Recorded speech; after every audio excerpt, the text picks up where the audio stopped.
I've never been the type of guy to raise his voice. I've always been more of the type to observe in silence and memorize every detail. People tend to underestimate the quiet ones. They think we're weak, passive. Little did they know that silence is where revenge takes shape. And maybe that's why no one expected what I did. My name is Andre, and until 2 years ago, I was just another guy in love. I was 27 years old, lived alone in a modest apartment in Belo Horizonte, worked as a video editor and had plans, lots of plans, with the girl I thought would be my wife. Aline. She had the kind of beauty that takes your breath away, but it was the way she looked at me that made me believe I was the only one in the world. Or at least, that's how I saw it. And then there was Lucas, my best friend since high school. Ironic, funny, always surrounded by people. He helped me through the worst phases of my life, including when my mother died. He was the only one who stayed with me in the hospital until the last minute. He was like a brother. I trusted him more than I trusted myself, and that was exactly why their betrayal broke me in a way that no one could see on the outside. But on the inside, it tore me apart every day. The first time I suspected something was on a Saturday. The three of us were at home, watching a movie. I got up to get some popcorn from the kitchen and accidentally left my phone in the living room. When I came back, I noticed that they both tensed up for a second. Nothing blatant. Just that microsecond where your gaze shifts, your body freezes, and you feel it, but you still don't understand it. I ignored it. The following week, Aline started making excuses not to sleep at home. She said she was tired, that she needed space, that she was busy with work, and Lucas started avoiding me. Whenever I called him, he would say he was busy or that he already had something planned. 2 months later, I found out everything. Aline forgot her laptop logged in at my house. It was the middle of the night. I couldn't sleep and thought about preparing a surprise for her, a video with our best moments. When I opened the browser, the first tab open was the Instagram chat. The conversation between her and Lucas was there, wide open, intense, intimate, dirty. I read every word as if I were reading my own death sentence. They weren't just together. They were laughing at me, calling me silly, saying that I was easy to fool. She told him in detail how she pretended to be tired just so she could run to his house. And he said he always knew that one day she would realize who, the real man, was between us. I closed the notebook with my hands shaking. My chest was burning. My heart? I didn't even know if it was still beating. From the outside, no one noticed. The next day, I went to work normally, but inside something died. I didn't cry. I didn't scream. I just sat on the edge of the bed and silently promised myself, they think they have won. But they will learn, in the cruelest way possible, that destroying someone who is quiet is playing with the devil in sheep's clothing. I just needed time. And I had it. 2 years to build the most elaborate, theatrical, and epic revenge anyone has ever seen. And the best part, I recorded it all. Yes, I recorded every step, every trap, every reaction, and when the time was right, I posted it, and the world watched. But calm down. This story is not just about going viral, it's about justice, about strategy, about the cold pleasure of returning pain that is calculated with millimeter precision. And it all started that day. That click. That damn Instagram tab. Aline and Lucas broke a man. Little did they know they were creating a monster. In the days following the discovery, my mind became a minefield. I watched them in silence, pretending that nothing had changed, but inside, everything was already being rearranged. I became a ghost version of myself. But they were too alive. Aline kept coming to my house as if nothing had happened. She would caress my face, tell me she loved me, and then run away with ridiculous excuses. Lucas disappeared for a few days. They were probably trying to distance themselves so as not to raise suspicions. Little did they know that I already had everything. Printouts, recordings, saved conversations, and, little by little, I began to put together a puzzle that went far beyond the betrayal. They used me. They manipulated me. They stole things from me. Lucas had access to my professional files. I discovered that he had passed some of my videos to other editors as if they were his own. Aline, took money from my account using the card I left with her. And how did all this come to light? It was on a Sunday, the day of public humiliation. I was helping Lucas set up a new project, a comedy channel on YouTube. Yes, ironic, right? His channel already had about 1,000 subscribers, and he asked me to record a making of the first live with behind-the-scenes footage. I agreed, even though I knew it was all fake. I just wanted to stay close enough. When the live broadcast started, Aline entered his house by surprise, and she completely forgot that the video was broadcasting live. The first thing she did when she walked in was grab Lucas from behind, kiss his neck, and say, "Honey." I managed to lose the idiot again. The entire room fell silent. At that moment, Lucas's eyes widened and he pushed her away. But it was too late. The comments in the chat started popping up. Did she say what I think she said? Is this an act? Is there cheating going on live? The live stream went offline in less than 10 seconds. But the internet is too fast. Someone recorded it, and the video spread. They called me desperate that night. First Lucas saying it was a misunderstanding, that he was drunk, and that she forced it. Then Aline saying it was just a kiss, that she was confused, that she didn't want to hurt me. And me, I just listened. In silence. But inside, I smiled for the first time in days. The first piece had fallen off on its own, and I wasn't the one who pushed it. But the real humiliation was yet to come. The following week, I was called to a meeting with a potential important client, an agency that wanted to revamp its video department. I prepared my portfolio, reviewed my files, and among the documents, I found a project that I had done months before, but that now had Lucas's name on it. It was mine. Completely mine.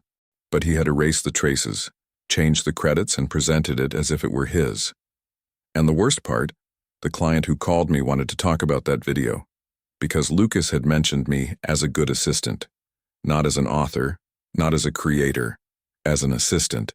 I left that meeting with the taste of blood in my mouth. And in that moment I knew it wasn't enough to walk away. It wasn't enough to confront. It wasn't enough to curse or expose. They needed to feel it all. The insecurity, the exposure, the contempt, the isolation, how I felt. It was the beginning of my reconstruction, of my new identity, and above all, of them.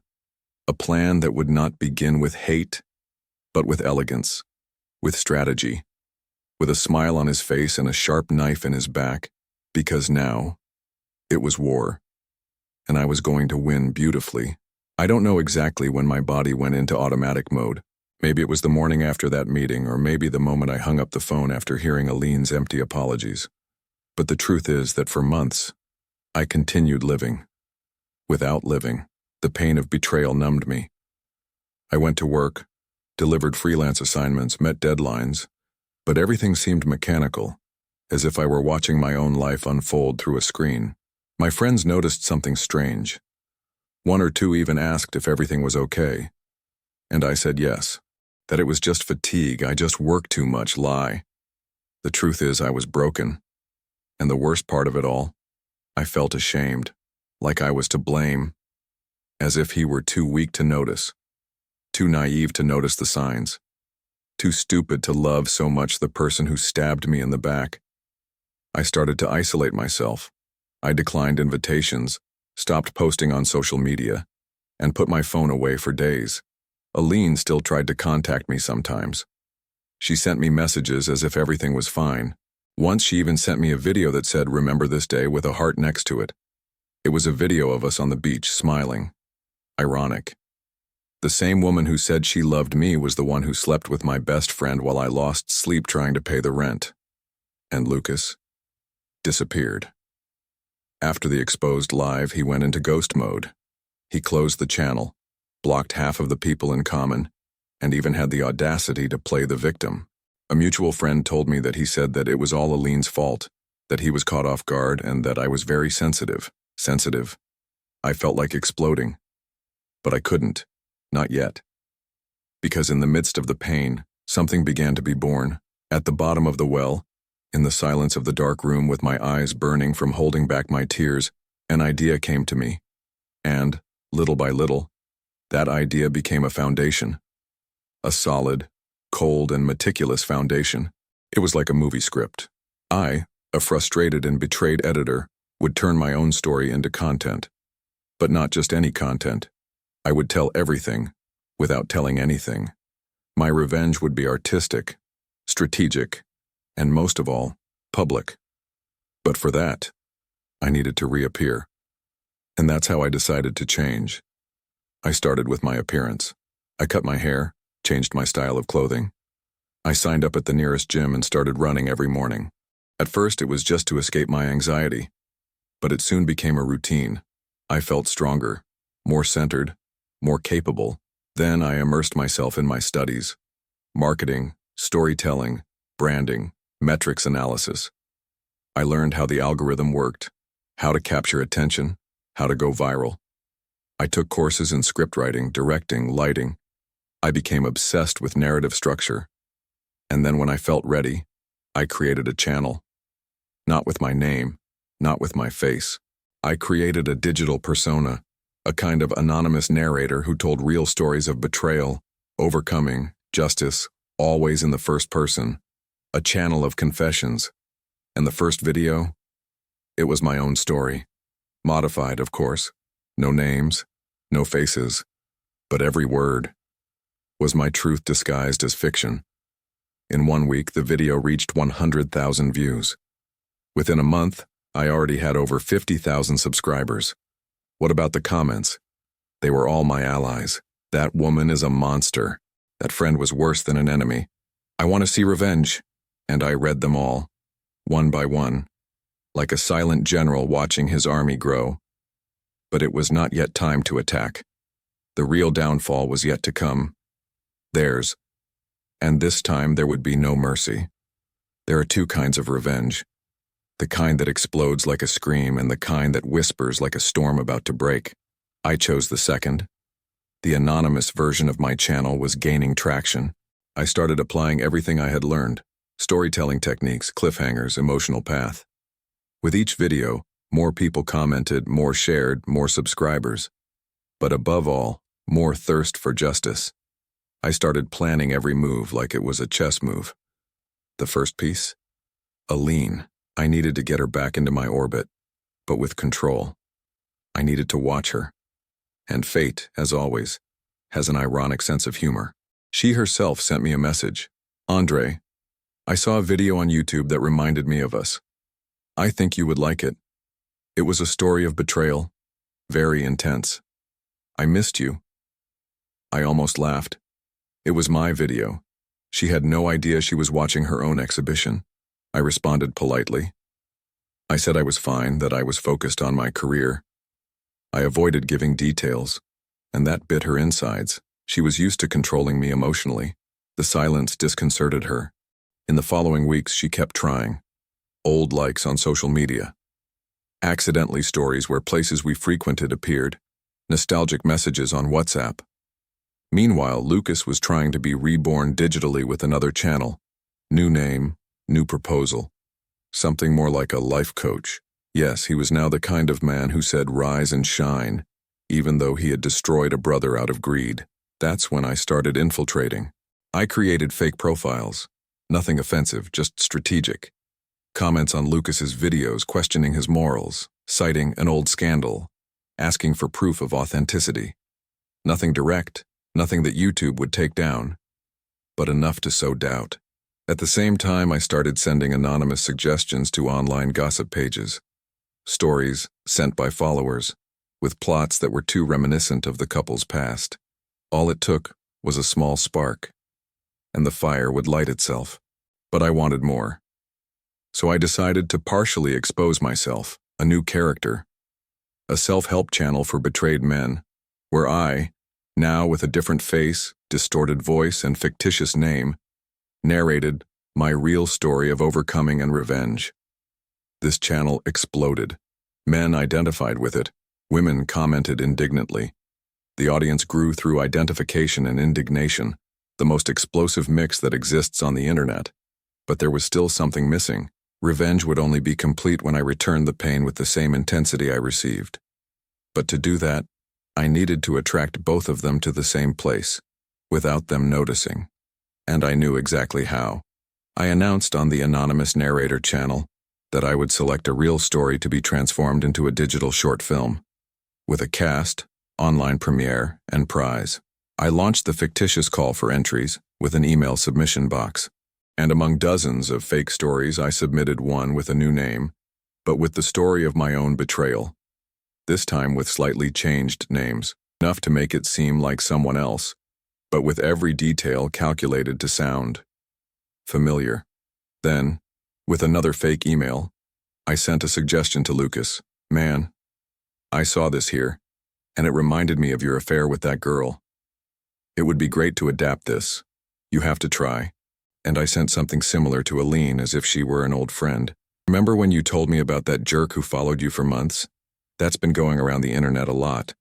I bet they'd get an audience for your story. They both took the bait. And when I saw the two of them sign up for the project, each thinking they were in control, that they would use it to rewrite their public images, I knew. It was now. The trap was set, and they were coming straight to the center, like moths flying towards a fire. If there's one thing I've learned in these 2 years, it's this. The revenge that hurts the most is the one that's built calmly, with layers and surgical precision. Aline and Lucas agreed to participate in the short film selection as if they were about to become celebrities. I watched from the best seats as they tried to rewrite their versions of the story, each one shaping the facts to their advantage, disguising guilt with narrative, transforming betrayal into a mistake of the past. What they didn't know was that all the messages, all the testimonies, all the videos they sent for the short film project were automatically stored by me, and that all the contradictions were being cataloged. Lucas said in an interview that he didn't know she was still dating, while Aline said that she was already in crisis in the relationship when the relationship began. Small slips, but enough to show the truth to anyone who paid attention. What's more, while they were giving interviews pretending to be sorry behind the scenes, on the social networks they still used with their real profiles, they were making jokes with friends, mocking Andre's stupidity and how the cuckold channel had taken off. They had no idea I was the channel, not even that the two were about to be the protagonists of a script that I had been writing in great detail. The first act of the public exhibition began with a video, The Two Faces of Betrayal.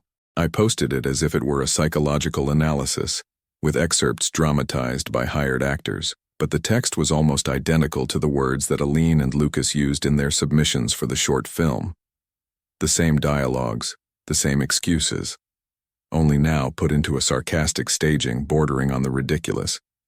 The public's response was immediate. The video exploded, 1 million views in less than a week. In the comments, theories emerged. Guys, this is too real. Who could these people be? Does anyone think it's just a coincidence? The actress looks like the ex from the old channel. And then came the second movement. With the help of a dating influencer that I discreetly hired, we leaked, in a controlled manner, an exclusive, fake screenshots, based on real screenshots, of an alleged story involving two influencers who participated in a project together, but who were hiding an old cheating scandal. Speculation ran wild. YouTubers reacted. TikTokers created theories. No one knew for sure who the real people involved were, but the most attentive followers started to connect the dots. The pieces of the puzzle were all on the table. All that was left was to put it together. Meanwhile, Lucas tried to use the repercussions to promote himself. He made a generic video talking about forgiveness and cancellation, feigning maturity, saying that we all make mistakes, and that it's easy to point the finger when you don't know what goes on behind the scenes, but the public didn't buy it. In the comments, phrases like, "Are you playing the victim now? You were the traitor in the story, right? Admitting is the least I can do. Where's the apology?" He started deleting comments. Then he deactivated the video. But the internet had already taken a screenshot of it, and now he was the meme. His channel started losing subscribers. Partnerships were terminated. And Aline? Oh, she tried the sensitivity route. She posted stories crying, saying that people are being cruel, that they don't know how much she has suffered in life, and that it was all a misogynistic attack. But the public does not forgive inconsistency. It only took someone to recover old stories of her laughing at the cuckold story for everything to fall apart. She became the butt of jokes. Brands that previously accepted her ads began to go silent, and some didn't even respond when she tried to retract her statement. Meanwhile, I was behind the scenes, expanding the story, creating fictional characters based on the two of them, feeding the audience truths disguised as fiction, and always ending with cliffhangers like, in part 2, the betrayed finally exposes everything in a conference. Will he forgive or destroy? The public wanted blood, and I was delivering. The best part? They still thought they could come out on top, that they were still in control of the narrative. Little did they know I was just warming up the stage, because the definitive exhibition, the one that would ruin reputations and rewrite everything irreversibly, it was just a few steps away, and absolutely nothing would prepare them for the climax to come. There comes a time when the truth begins to sink in, even when it's still shrouded in fog. Lucas and Aline began to realize that there was something bigger going on, that coincidences weren't just coincidences anymore. And that's when fear appeared. The look of superiority I saw for years on their social media gave way to something new: defensiveness. Lucas, always sarcastic, began to avoid videos with open comments. Aline, who was previously active and vain, stopped posting photos with her face. Both changed their profiles to private. They went silent.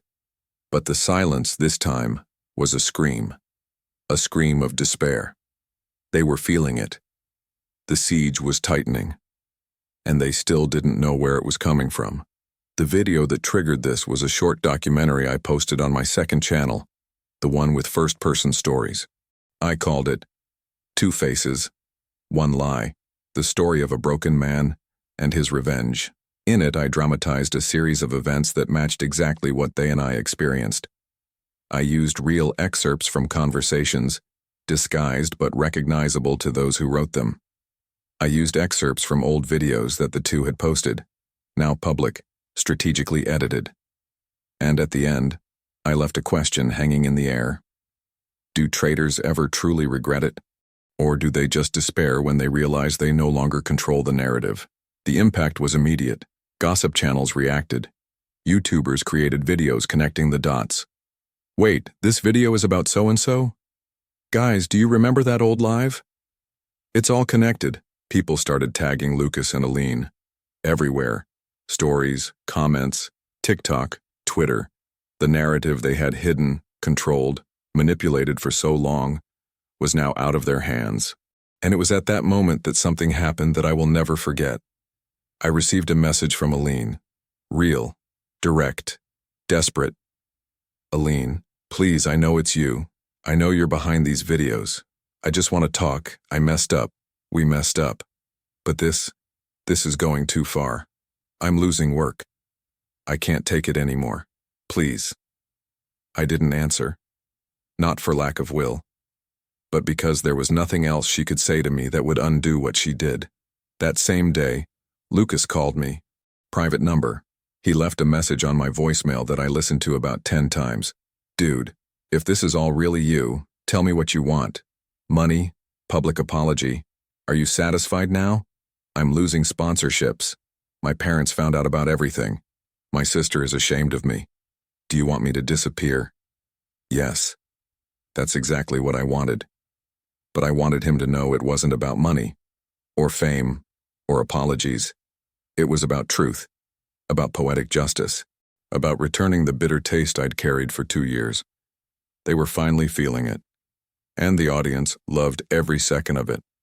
The channel had over 500,000 subscribers.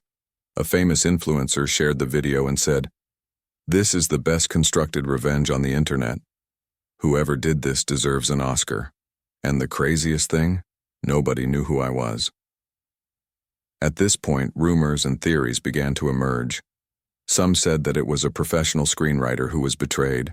Others said that it was marketing for some film, but only I knew the truth. And I carried it with pride.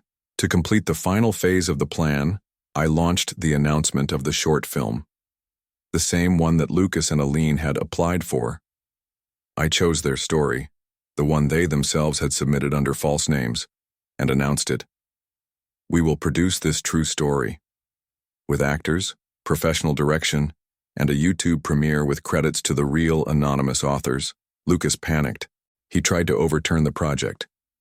He said it was plagiarism. Aline threatened legal action, but it was no use. They had sent the material.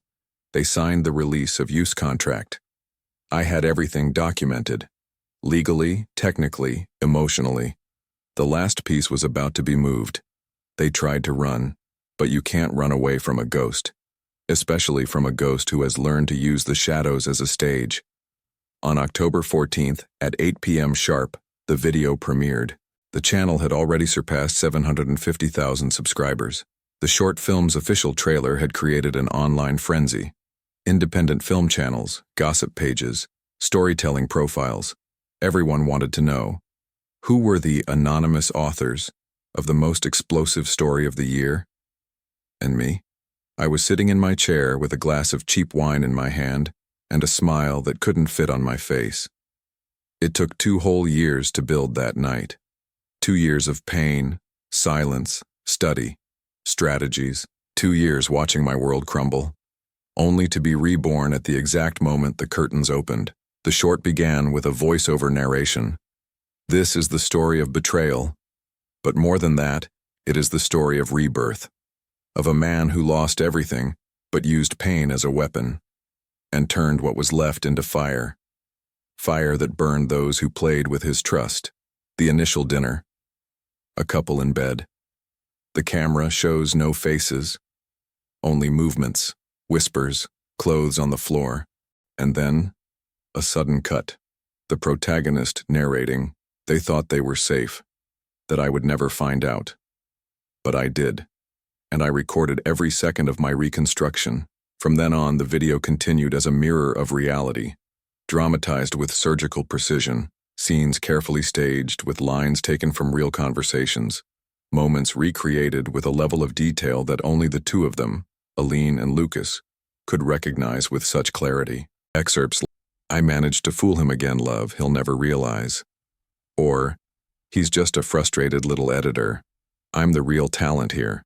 They were said by actors, but written by their own hands, in prints, audios, and messages that they gave me voluntarily, thinking they were entering a game under control. The video lasted 32 minutes. In the last 5, the final impact came. A montage of old excerpts from real videos of the two. Interviews, stories, public speeches, juxtaposed with scenes from the short film, with dates, with subtitles, no names but with indisputable details. Aline wearing the same bracelet, Lucas with the same tattoo, visible in an old passage. Phrases said by them on other occasions, now displayed side by side with the characters who are supposedly fictional. And then, at the last minute, white text on a black background. This work is based on real events. The real authors allowed the adaptation of the story. They just didn't know that the story was still mine. The screen went dark. And finally, signed, The Betrayed Who Learned to Write with Fire. The video was a digital earthquake. 3 hours after its premiere, it was trending on Twitter. The next day, it was featured on 2 entertainment portals. In less than 24 hours, it surpassed 3.2 million views. What about the comments? Explosives. I have never seen such elegant revenge. That was cruel, but absolutely deserved. If I were both of them, I would disappear from the map. Who is this guy? I want to shake his hand. This is the digital version of a glove slap. Lucas deleted all profiles. Aline posted a story saying that she would be taking an indefinite break from the internet. Nobody believed it. A group of fans discovered the real names.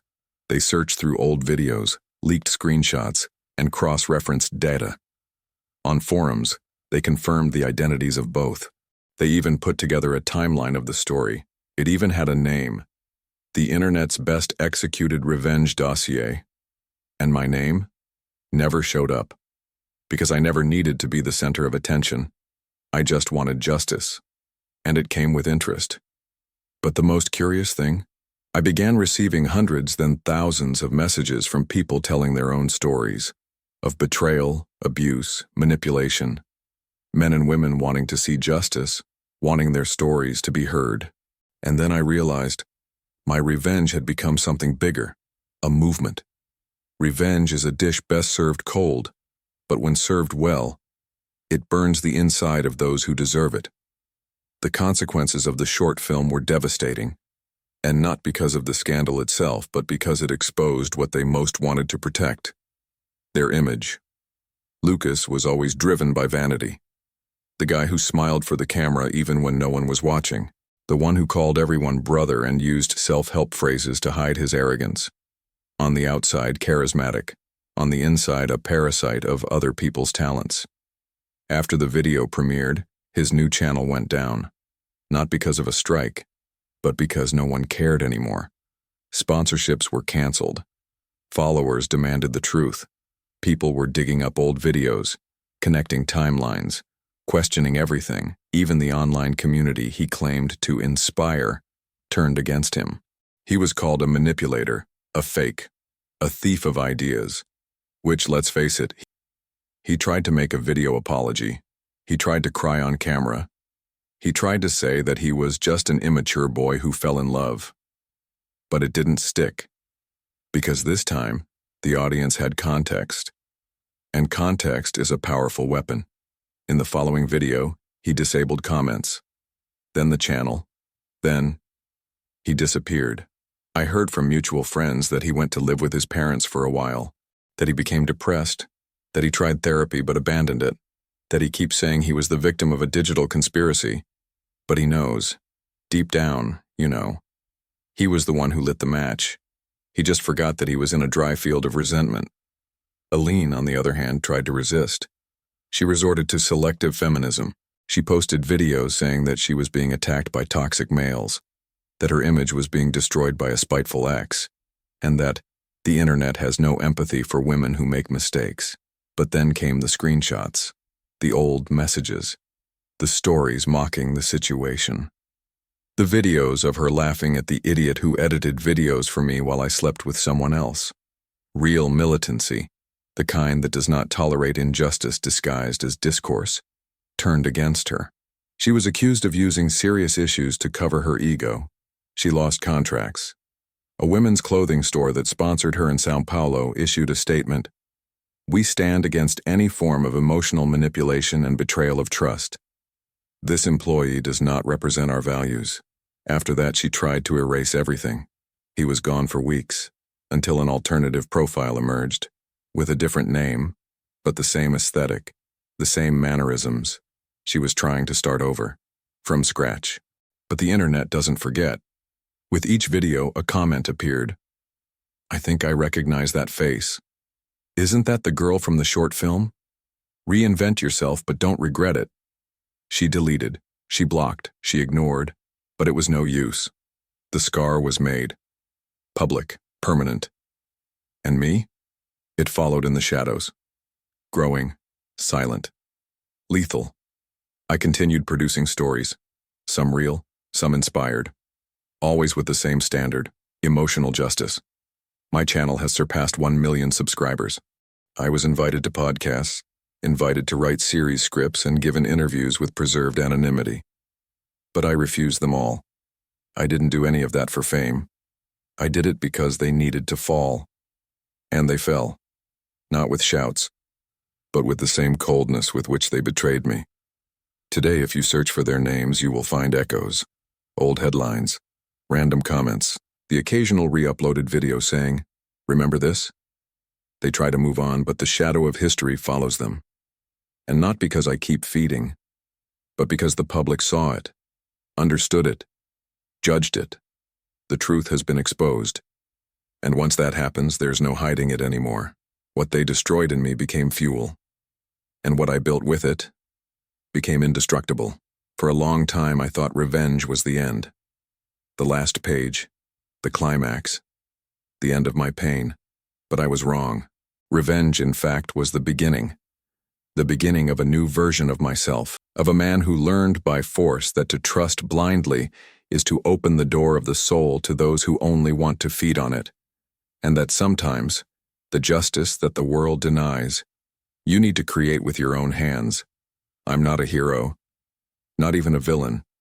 I am a consequence of what they did to me, of what they hid, of what they laughed at behind my back thinking I would never see. But I saw, and more than that, I showed it. I showed that it is possible to return a betrayal with intelligence without losing your composure, that it is possible to bleed in silence and still walk firmly until the finish line, that it is possible to look in the mirror after everything and be proud of your own scar. A lot of people ask me if I regret it. The answer is no. Because what I did wasn't just for me. It was for everyone who has ever been betrayed and silenced, for those who held back their tears while listening to lame excuses, for those who were called exaggerated, too sensitive, stupid in love. My story went viral, yes. But more important than the number of views were the voices it raised. I received messages from men and women telling their stories, people who found the courage to speak out about abuse, people who broke cycles, people who started over, people who had never met me, but felt that someone had finally spoken up for them. It changed me. Today I continue with the channel, but no longer driven by anger, now driven by purpose. I transform real stories into narratives that touch, confront, and inspire, sometimes exposing pain, sometimes celebrating overcoming, because all pain, when told truthfully, becomes strength for those who listen. What about Aline and Lucas? Honestly, I don't think about them anymore. Not out of contempt, but out of freedom. They belong to an old chapter. Important, yes, but closed. Today I wake up without that weight on my chest. I feel proud of the man I have become, of the professional, of the creator, of the survivor. The pain that once destroyed me became a bridge. And on the other side of that bridge, there is something I never thought I would find again. True revenge, I finally realized, is rebuilding yourself so well that you don't even recognize the version you used to have. And if one day they cross my path again, they will only see a different man, no longer the betrayed one, but the author of the story itself. And above all, the director of the ending they never expected.